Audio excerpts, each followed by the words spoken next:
There is, in a certain perspective, a true perspective, nothing other than the divine mercy. He is Ar-Rahman, Ar-Rahim. He calls himself these names before he calls himself any other name.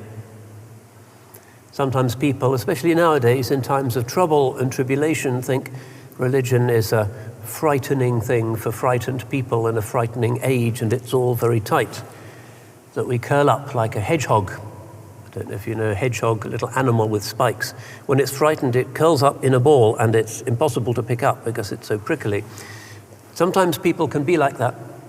They feel threatened, and so they become hard. But that is ignorance. However difficult the time might be, Allah subhanahu wa ta'ala remains the source and the place of return, and He remains Al-Qarib. Think about it. These beautiful divine names, they often come in pairs. Al-Mubdi' wal-Mu'id, Al-Awwal wal-Akhir, Al-Zahir, Al-Batin, Al-Muhyi, Al-Mumit, because it's the nature of the world to change, and there are oppositions, and we exist in a state of transition always.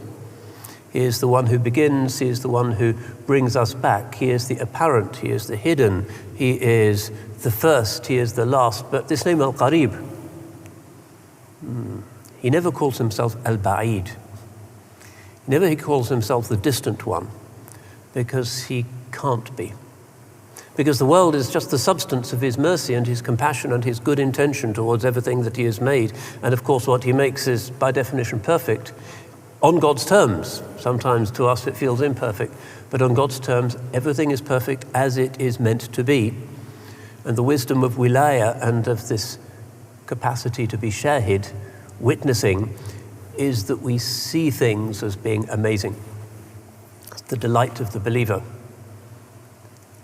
One of the great Naqshbandi sheikhs, who was actually from Scotland, in my country, Sheikh Abdal Ross, used to say, Sufism is to see all moments as equally wonderful.